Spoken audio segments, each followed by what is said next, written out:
What if your story could ignite a movement? At New Solutions Network, we merge truth, resilience, and reinvention, fueling shows that cut past the noise and light up what really matters: human potential. Police, athletes, survivors, incarcerated folks, visionaries, we bring raw, real voices the world needs to hear. Want to share your story? Want to sponsor change? Now is the time. New Solutions Network, unlocking the future, one voice at a time. Hi, welcome to another episode of Game Mindset, where we discuss everything about sports and the intersection with mental health and resilience. Today, I have a very special guest and co-host. I have with me Vernecia Adams and Mike Palazzo. Mike Palazzo, not Mike Nasso. We are going to get into some exciting stuff today because we are talking about your career in women's physique. Yes. And Mike also has a background in the bodybuilding industry, so I thought we'd have a subject matter expert to answer and ask questions better than I could about the industry. But what we'd like to do on the show is always start off with a little bit of an introduction on who you are and what's going on today that you're excited about and how your world is. Well, hello. I am Vernecia Adams. I am the owner of PBM Fitness and Nutrition. That's PrettyBeastMode Fitness and Nutrition. I've been in business now for 11 years in the Scotch Plains area. And yeah, on Park Avenue. And surviving. So yeah. Well, not to go right into the bad stuff, but since I do know about this, and it is something that was on national news, Scotch Plains recently, among other towns all around the world, in Texas we've been seeing, we had some flash flooding that was quite unprecedented for the area. Yeah. And devastating. Do you want, so we're going to go right from she's smiling to you want to talk about some bad stuff? When life kicks you in the butt. Your business is downtown, right in the heart of town. That was basically underwater. Yes. And your business is fitness equipment, machines. Yeah. It is your livelihood. Yeah. You are the breadwinner. Yeah. Tell us what happened. So this is a business I started at 28. A dream that came to me that said, this is what I want to follow. This is what I want to do. I picked up that passion and I ran with it. From there, I was able to open up my business in Scotch Plains, have a thriving business for over a decade. And what we thought would just be a little bit of rain on July 14th, Then you know Noah's Ark to get out. Yeah. It was biblical. We actually had a Noah's Ark moment. We really did. No, we had one at our house because we had a sandbox boat, one of those bigger than this table, that the water came so quickly because it was wood, it floated down the driveway. Wow. And I said, well, there goes Noah's Ark. I guess this is biblical. I mean, it was surreal. Yeah. And my husband was like, you're really calm. I'm like, what am I going to do? I was quite injured at the time, and I just was like, well, this is happening. Yeah. But it was tragic. People lost their lives. I mean, this is real storms, people. Yeah, so what, was just raining really hard turned into, I had my last bit of clients that night, so it was about 5:45, 6 o'clock. Oh, you were still in town. I was still in town. I was still in the gym, and I called my last set of clients. I said, hey, this rain is really heavy. You should head home. I got home shortly after living in town as well. When I looked on my camera, I realized that the door flew open from the pressure of the water about 7 o'clock, and that on top of just not the best structural building to begin with. It's an older town. Yeah. Water filled in. I got 6 feet of water in the basement, 8 inches of water on the first floor. I didn't even realize the extent of what was going on because I was literally just at my home standing outside watching 22 be a ocean. Right. And watching the rescue services come and rescue people out of their cars. Right, and we're all just like, thank gosh, we feel grateful that we're alive. Yeah, and that's right. your first thoughts. Yeah. Right. And we're seeing that around us, yeah. Right, so I'm sitting there like, watching these people get saved, and I'm not thinking anything of it. About 11 o'clock at night, one of my clients texted me, and they were like, hey, your front door of the gym is completely open. I was like, wait, what? So when I look on the camera, can't get any signal. Okay, so I said, of course you can't get around yet. So I walked from my house back to the gym. When I got inside, man, talk about your heart just drop on the floor. I couldn't even get down 3 steps. How high was the water? So when I walked in, the whole first floor was wet. Wires, everything was pushed all over the place. I go see downstairs. I couldn't even get down 3 steps of stairs before I realized the whole basement was completely covered to the ceiling. So we're talking 6 feet of water. Wow. 6 feet of water. Like a moat. Yeah. Happened in the stores. And you have all equipment in there and all. Oh the yeah, machines. that's 22 square hundred feet upstairs, downstairs. So there's equipment everywhere. And this is like old school hard iron equipment. Yeah. So like this is not stuff you can just like rebuy back, you know?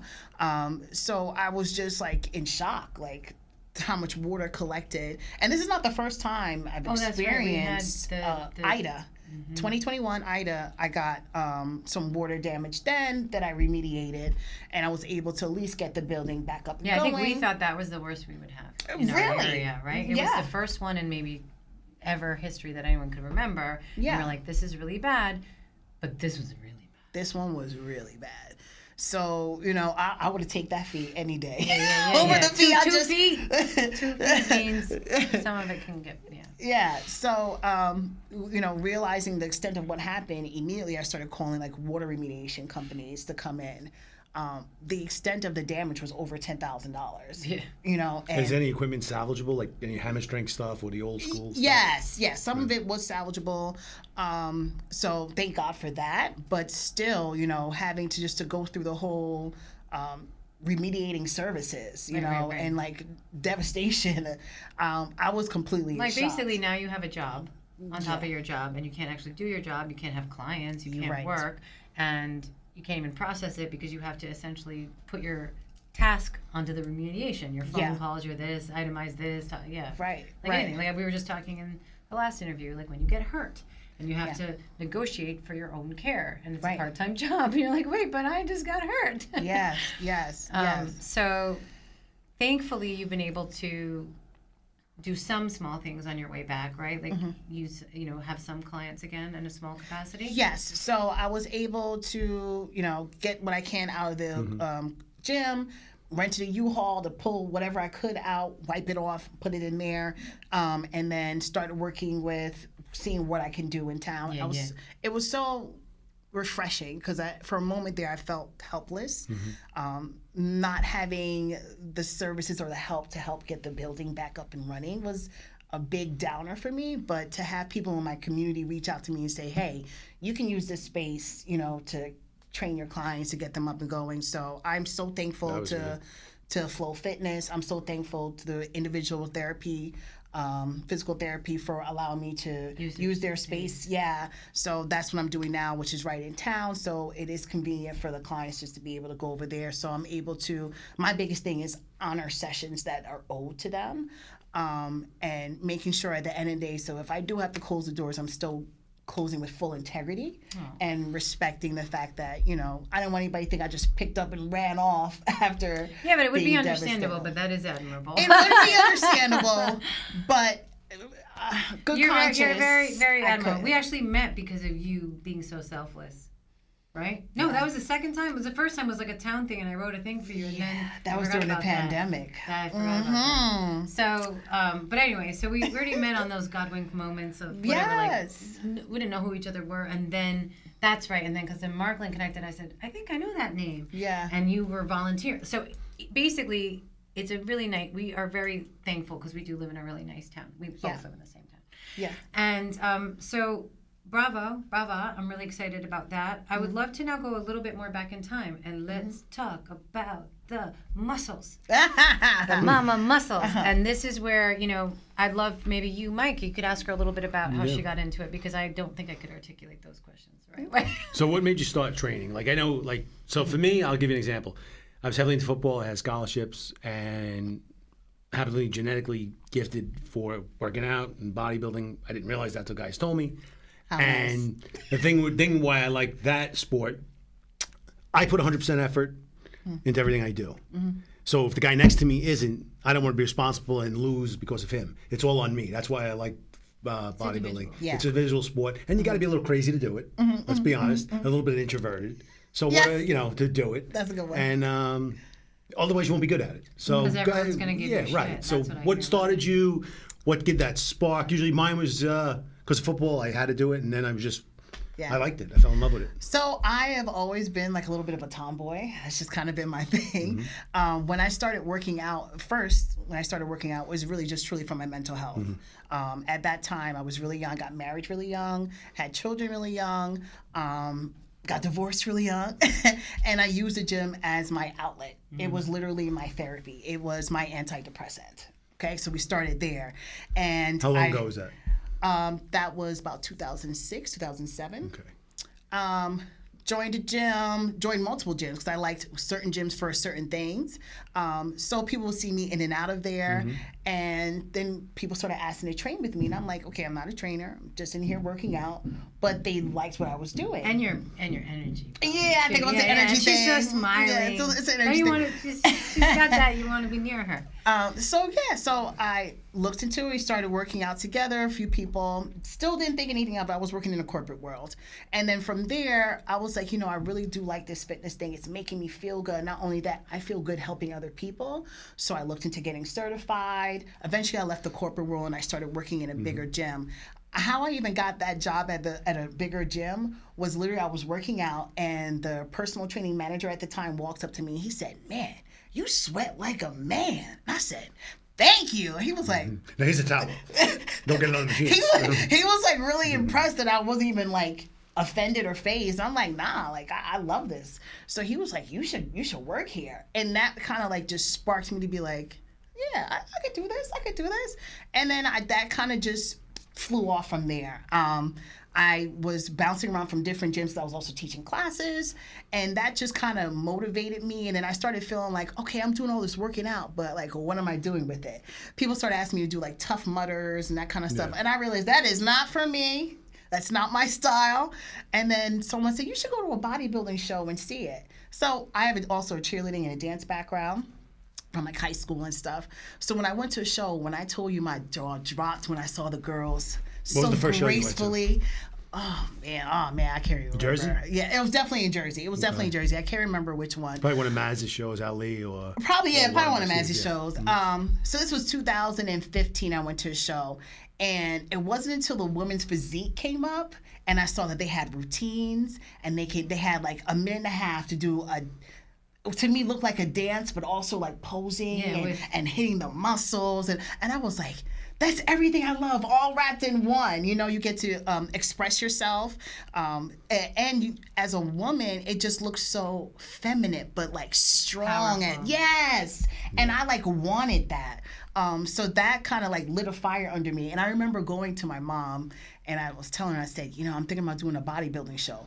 First of all, my entire family was like, my father said the same thing. For you. My father said, what are you going to do in league football? He goes, so you're going to run around in your underwear oiled up on a stage. Yeah. So you're going to be naked. And he goes, yeah, I can't tell my friends this.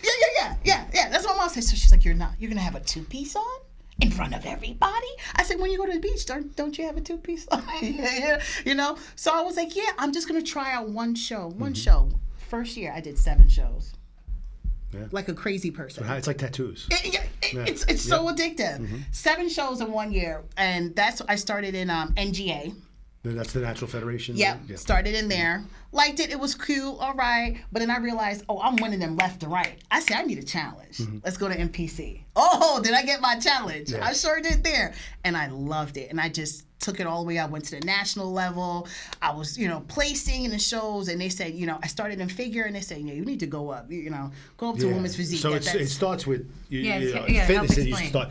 Years ago, we only had we had fitness for the women and bodybuilding. Yeah. The fitness was you do a basically fitness routine. It does look at the physique. It combines simple quarter turns. Yeah, it combines the quarter turns, and then it combines your actual routine. You're doing these girls do like flips, tumble salts on that stage after the guys had oil on it. It was even more impressive. Then they they had women's figure, a little more muscular quarter turns. Then it went to women's physique. Now a lot more muscular, but not so much as the bodybuilding women. Yeah. And that kind of took out of the bodybuilding. Bodybuilding women now, there's some shows of it, but they felt it went too far, so they bring Yeah. it back to physique. And now physique is on that cusp to see what to do. And that was for the women. And they also have a wellness now. Yes. Which is another category. Yeah. So it's all based on yeah. like striated, how striated can you get? Symmetry, balance. Yeah. So as you go up, you got to have more of a leaner, tighter look. So yeah, it's just really based off of your frame to start with. Now, for me, I can say as a woman, I'm a curvier woman naturally. So I feel like I always had a little bit more to lose in order to get down. What might be cute in the streets ain't cute on stage. Right. So it's like really being able to cut down on glutes, really being able to cut down on your quads and get a little separation and stuff like that. Which is a lot harder for women because estrogen. Yes. You store a lot more water and fat in the lower extremities. Just from me not being able to exercise from this recent accident, I was like, well, it took months and months and months to build all these muscles, and I'm just watching in weeks everything is gone. and it's in the lower half of the body is really hard to you have to work. I reappreciated, that's one of my lessons from this current time, to reappreciate even those basic things. And I was afraid, by the way. She was offering me come to the gym. That's why Ian, my husband, Body by V, I was like intimidated by it, I have to say. I get that. I was like, I don't know how to do that. I get that. And actually, I'm freakishly strong. You might have heard, but I didn't feel like I had any technique. I felt overwhelmed by it. So I love the fact that you just kind of went in full on, even though your family was like, "What are you doing?" So you do show. So did you do your first show with your own prep, or did you have a prep coach, or you did it all on your own? So my first show, I did get a coach. Okay. I had a male coach at that time. Worked with him for 2 years. Realized now, male coaches are great for women, but not all the time. Yeah. So it was my prep was very similar to the other men that he was training. It's like a lot of guys have a cookie cutter approach. Yes. They did the same. You watch it all the time. Because now, people do one show and they're a guru. Yeah. And they train people. And they have a cookie cutter. Yeah. Program for everybody. So everybody's different. Your body may need no carbs, low carbs. Her body might need high carbs. My body may need higher fat. My body thinks it needs high carbs. I'm not sure if it really does. So I remember having a show, and this is when I officially made the switch out of NGA also. So I remember the judges had came to the gym, because it was a gym that was also sponsoring the show. So they saw us in there training the peak week and so on, and did the show. And I remember my male coach at the time said, okay, you're going to use these Pop-Tarts to fill you out. Yeah, that was a big thing. that was popularized by Pop-Tarts. Chad Nichols. I remember used to do that with a lot of guys. He was a top trainer. Eat the Pop-Tarts. To fill you out. To fill you out. So you're not eating Pop-Tarts through the diet. So what is, you diet down so bad, like a maniac. You used to diet till you're striated. I used to get so low that my feet, the bottom of my feet, the fat pockets of my feet would hurt to walk barefoot. So that's how lean you have to get. Yours should be lean enough for a show. Most people don't get like that. The skin on the back of your hand, that should be your lower back. I literally dropped down about a couple, like an inch and a half. Oh, yeah. Yeah, so my height difference dropped down. I would have all-season clothes and pre-contest clothes. 2 different police uniforms, too. Yeah. Because I'd go from 300, my all-season, and compete around 260, 250. Yeah. When I was first getting on stage, well, women don't weigh in. It's more on height. But I just remember in figure, I was like 140s. Once I got into women's physique, I was holding like 160. But it looked right, Because it was all proportional. Yeah. So dieting down, peak week. I remember this judge. I was going back to that story real quick. So I remember this judge. She saw me. Show came, did the show. When I got off the stage, I'm thinking this woman's about to say, oh, great job. When I told her, she stood in my face and said, what the hell did you eat? I saw you in the gym. What did you eat? I was like, Pop-Tarts. She's like, what did you use to fluff out? I was like, Pop-Tarts is this. She was like, whoever your coach is, fire them. We had a heart-to-heart conversation, and that's when I realized I probably need to transition to more of a female coach for a female body, and that's when I really took off. I mean, winning national shows and everything. At that point, God rest her soul, she passed away. Her name was Tracy Hess. She was Tracy.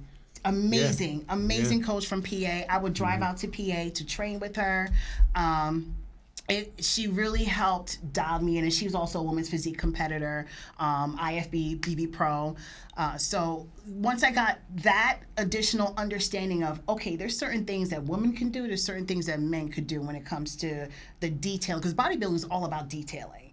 You know, it's the detailing of your physique. It's that the ultimate matters. take your ride. It's Basically the what it is. illusion, right? Like you have guys in the gym, you say, wow, this guy looks incredible. And this other guy could look so, right? There was a guy years ago when I trained in California called Flex Wheeler, right? Yeah. Flex in the gym was very impressive. There were guys a lot bigger than him. But when he did stage the silhouette on him and the small joints you look at and the way the muscle flows, the attachments, creates a whole illusion on stage. You look 50 pounds bigger. You look and bigger. that guy looked 50 pounds smaller with the Yeah. big joints.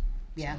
And it's all how you pull you out your move. lats and how you're hitting your poses, and those were like the key things that in the beginning I wasn't working on, and that's Right. like one of the biggest things when it comes to bodybuilding is working on your posing. Right, and people laugh. Like we would practice posing, and people are like, practicing posing for an hour. And there'd be a puddle of sweat. And it'd be Yes. like you ran 10 miles. Yes. Because when you're up there, your adrenaline's going. Yeah. You are so out of breath up there. It Yeah. looks like nothing.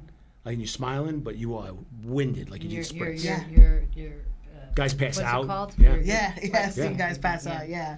So literally, you want to make sure that you are working on every part of it. So it's not just in the gym; it's also practicing your posing. It's also holding your poses. So there's a lot.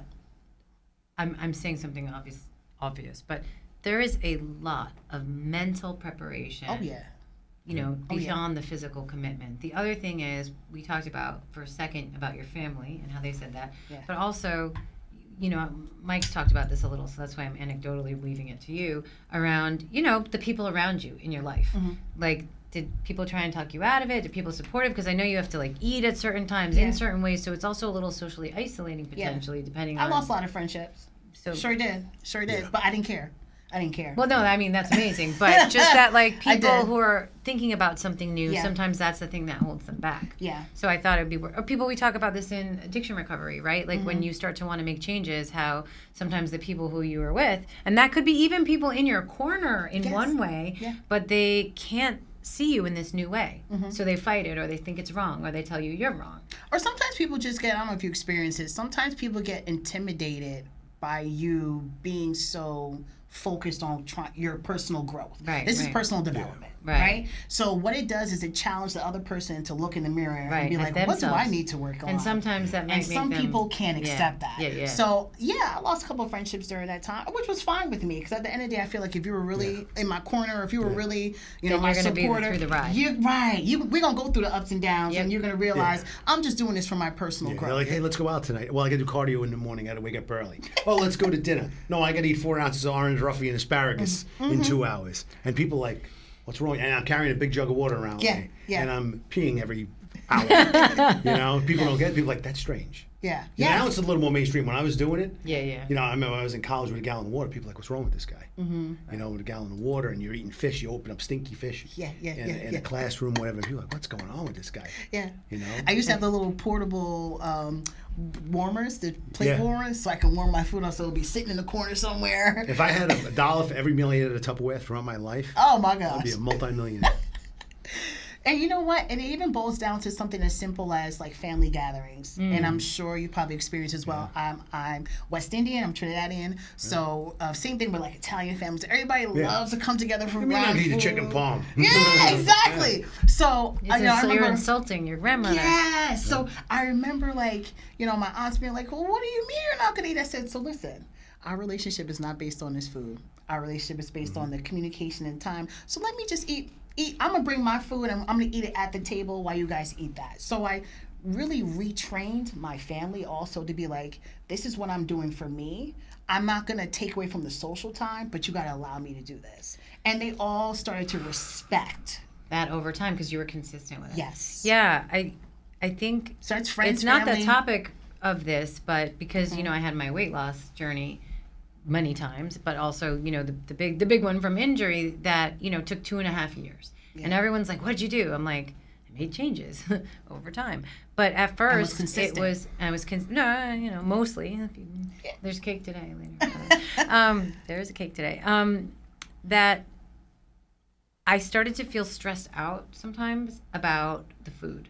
So then gatherings were being stressful, right? Because I wasn't in a bodybuilding competition that I had this sense of exactly I have to eat this. I just was like, there's going to be nothing that I can eat, and then they're going to give me shit, and I don't want to be the person that's different and that kind of stuff. And I'd have like food anxiety on either end of the stuff, either from being like a picky eater or being like trying, and that's such an interesting thing that you said.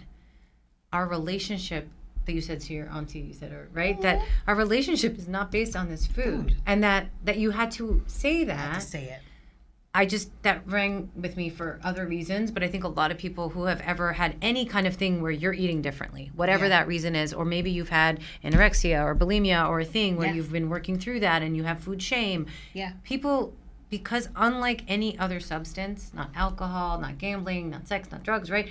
We all need to eat in some way. Yeah. So it's the universal thing that we commune about. Yes. And so when you're doing this particular sport, and this athleticism where food is such a big part of it, because it obviously intersects with family. And I just thought that was a really, really big moment. And I was like, wow, that's really brave. I wish I thought to say those things. But now we know. Now we know. Yeah, and you learn. And you know what? And those things rub off. So something as simple as like getting my uncle to change his butter to plant-based butter. And now he has a jug by the side of his bed. And little things like that, you start to realize your healthier habits start to rub off on people. Yeah, on that people I definitely around you too. noticed. I did get, and one of my kids, well, there's a couple kids here today, but one of them I'll never forget when he said, I think he was still in high school before college, he said, is there anything to eat besides vegetables? Because he's like, I looked in 3 refrigerators, and I'm like, well, that's the food. That's what we got. It's food. Legally, I'm only allowed to provide food. Yeah, whatever. that's right. What it is doesn't matter. There's a roof. Right. So during the contest prep, and I did, I had a very fast metabolism growing up, so I had to eat to get to the size I was, 300 pounds. It was forcibly eating. And then when you diet, you start to get very hungry. Yes. Right. And you'll dream about food at night, right? And brain fog. And your carbs are low and everything. So people know about all of that, like a keto diet, whatever diet you did. Now, what I want to know is, this is the best part of all. Now, after you go, how long do you diet? For 16 weeks, 12 weeks? Mine was probably a little bit longer than that. Did you have cheat days, Sundays, or refeed days in between? Yes, that? I did have a refeed day. Okay. But my cheat day, my cheat would be like sushi. So is it really a cheat? Yeah, the all-you-can-eat places. That's where I go. No, and it was even limited. No. All out. See, I can't have that. So what was the biggest, after a contest, the biggest meal you ate? You're like, oh man, I can't even move. Because I had one, I remember, I thought I was going to die. I ate so much sushi at this place in Manhattan. It was all-you-can-eat sushi years back. That I had a smaller car at the time. So after I ate the sushi, we went next door to the yogurt place. I had a giant yogurt. I felt like I couldn't fit in my car. That I had to drive halfway. I stopped at the gym and I said, I got to get my blood sugar down. I had to go on the recumbent bike and pedal for 2 hours to get my blood sugar down. Wow. That's how much I eat. But you get so hungry and then you don't want to eat food again. So what's the biggest cheat meal you ever ate? Okay, so the biggest cheat meal I ever ate post-show, and honestly, I think it was like life-changing because I didn't know it even existed, was duck donuts. Duck donuts, I heard of them. Now, I didn't know that they make this thing fresh and hot. So I said it almost melts when you eat it in your mouth. So I remember having one that had bacon and maple syrup, and so I bought a box of 12. Of course, this is post show. I can eat. When I told you I ate probably half of the box, and I just sat in my car for a second. I think I was having a sugar rush. Yeah. And it's like your heart was pounding. Yeah. My heart was pounding, and I was like, "This tastes so great, but I don't feel good." Did you ever have the real Dubai chocolate? No, chocolate's not my thing. Well, try that. Yeah. Or so I remember chocolate donut. So I think that was the one thing I did, and I was just like, whoa. And then I realized that's not for me. So if you're really serious about competing, when you're coming off from a show, you do kind of get a little post-show depression, where you wake up, you're so goal-driven every day. When you wake up that next morning, you're like, wait, I don't have to do cardio at 5 a.m. That's why they say have that plan. That post-show plan. Yes. That's what I was about to ask you about. So what's it like now in between? So I haven't competed since 2020. So took a little time off. And I'm really glad I did because I was going 7 years straight at that point. My kids are now grown. They're going to be 21 this year. But at that time... Also mom of twins. Okay. At that time, I had to also hone in on the fact okay, I'm taking a lot of time for me. Bodybuilding does make you very selfish. Oh yeah, you have to be a little selfish, a little introverted, yes, and a lot crazy. Yes, that's a perfect combination. A little bit of everything in there, and you also need to tie in as a mom. I was like, wait a minute, I don't want to keep missing out on moments and With them, with them, you know. So I like had to like take a second and fall back and be like, okay, let me really check in on my kids. Yeah, they're coming to the shows with me. Oh, that's another thing they love, coming backstage, seeing everybody half naked. Here go my son, like. And I was like, wait a minute, get out of here, go sit down. Now let me ask you a question though, Tom. So, do you tan?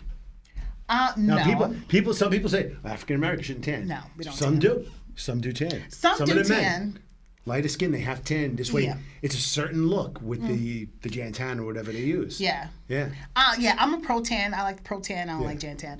But I'm a pro tan girl. I like that. For I don't me, like Jantan eating me. She never paid me for my sponsorship, by the way. Oh, shit. Jantan years ago.